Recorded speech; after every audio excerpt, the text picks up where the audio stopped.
다질련 차를 말하다 29번째 시간입니다. 오늘은 일본차 2의 4회를 시작합니다. 일본차 2회의 마지막 회가 되겠습니다. 오늘은 가부세차, 후카무시차, 가마이리차를 소개해 보겠습니다.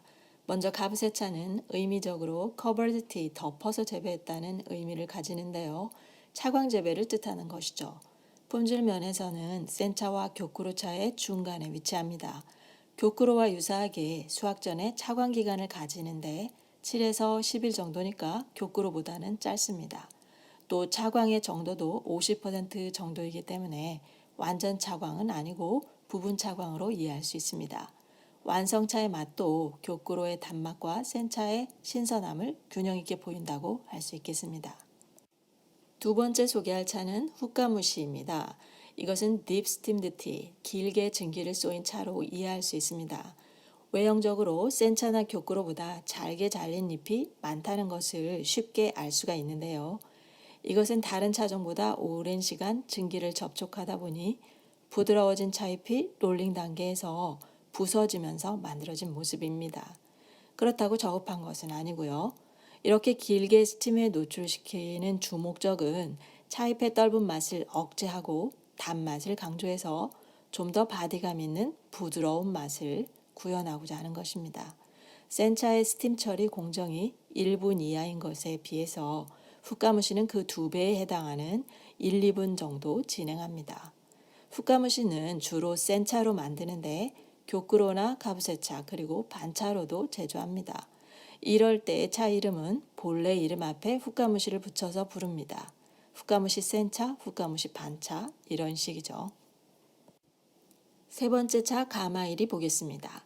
지금까지 소개한 일본 차들이 모두 증기에 노출하는 공정을 거치는 증제 녹차였는데 지금 소개하는 가마이리 차는 증기 대신에 가마솥에 열을 가해서 볶는 방식으로 만들어집니다. 이 방식은 주로 중국과 한국의 녹차 제조 방식인데 일본 차 중에서는 소수 차종만 이러한 덮금 방식으로 제조됩니다. 그리고 그 대표 차종이 가마이리 차가 되겠습니다. 이 차는 일본 중에서도 규슈 지역에서만 생산이 됩니다. 어떤 식품도 볶음 형식을 거치면 다소 고소해집니다. 커피도 감자도 고기도 그리고 녹차도 마찬가지입니다. 때문에 가마이리 차는 다른 증제 방식 일본 녹차에 비하면 고소한 맛이 높습니다.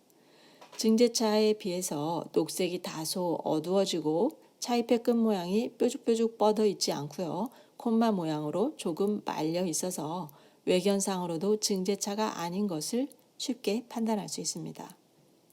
녹차의 제조 역사를 보면 일본도 아주 옛날에는 중국 방식대로 덕금 녹차를 거의 생산했었다고 하는데 근래에 들어서는 대다수가 증제 방식으로 전환해서 이제는 오히려 옛날 방식인 덕금 방식은 거의 남아있지 않다고 합니다.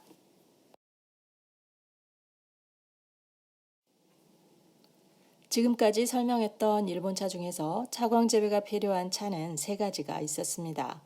교쿠로와 마차는 제조 공정은 다르지만 수확까지의 재배 과정은 동일하기 때문에 차광 방식도 동일합니다. 이 차가 의도하는 차광 수준은 되도록 완전한 차광인데 실제 차광 비율은 70에서 90% 수준이 됩니다. 그림의 왼쪽 방식이 교쿠로를 위한 차광인데요.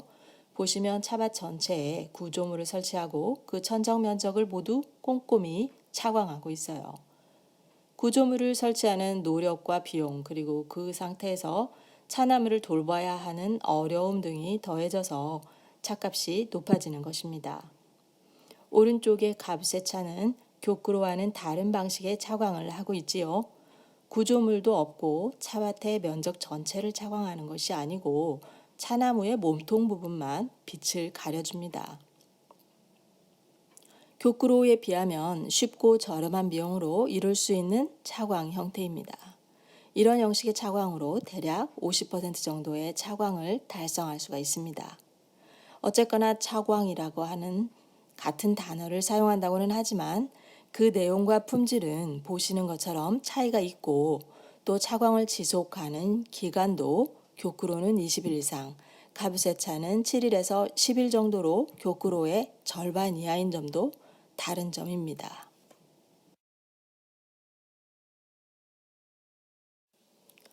호우지차라고 들어보셨나요? 호우지는 녹차를 고열에 볶아서 완성한 것입니다. 주로 저급한 녹차라는 생각이 들 때 볶으면 좀 나아질까라고 하는 마음에서 시도했던 것에서 유래한 것입니다. 베이스로는 반차를 많이 사용하지만 센차나 쿠키차를 사용하는 경우도 없지 않습니다. 겉모습이 진한 갈색이 나다 보니 홍차를 닮았네라고 하실 수도 있지만 제조 공정은 절대 같지 않습니다. 홍차는 최대한 산화를 진행시켜서 완성한 차이고 호우지는 일단 산화가 차단된 채로 완성된 녹차를 가지고 볶음 과정만 추가한 것입니다. 때문에 전체 제조 과정에서 걸쳐서 산화는 없는 셈이죠. 호우지처럼 차잎을 고열에 볶는 과정을 거치면 차잎에 남아있던 카테킨이 감소하고 카페인도 줄어들게 되는데요. 그 결과로 차의 떫은 맛도 약해지고 씁쓸한 맛도 역시 약해져서 원래 녹차와는 다른 차가 되어버립니다. 그렇다면 대체 어떤 맛이 될 수 있을까요? 이론적으로만 생각해도 아주 부드럽고 마시기 쉬운 어느 지점의 차 맛일 것입니다. 그래서 호우지차는 어린 아이들과 노인들 취향에 부합하는 차라고 합니다. 우렸을 때 차액이 연갈색이 나기 때문에 많은 사람들이 맥주하고 비슷하다고도 합니다. 이제 어느덧 준비했던 일본차에 대한 얘기가 거의 끝나가고 있습니다. 마무리하기 전에 한 가지만 더 소개하도록 하겠습니다. 겐마이차인데요. 이것은 한국에서도 익숙한 현미 녹차입니다. 아시다시피 녹차와 현미를 섞어서 만든 것인데 이때 사용하는 현미는 볶기도 하고 튀기기도 합니다. 베이스로는 주로 반차를 사용합니다.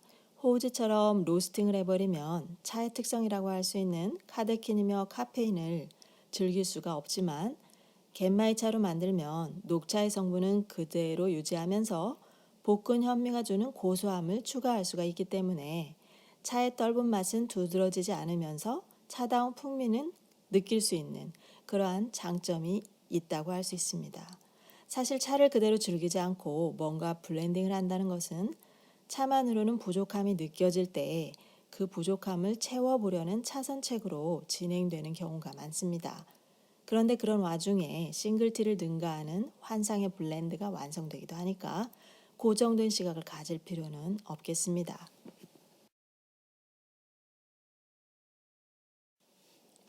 이것으로 4회에 걸쳐 진행했던 일본차 이해를 마칩니다. 소개한 것 말고도 많은 일본차들이 더 있지만 대략 큰 부류에서의 일본차는 설명이 된 것 같습니다. 차를 선택하고 즐기는데 도움이 되었기 바라고요. 다음 시간 새로운 차 이야기도 기대해 주시기 바랍니다. 다들 여는 차를 마시는 여러분을 응원합니다. 함께 해주신 여러분 감사합니다.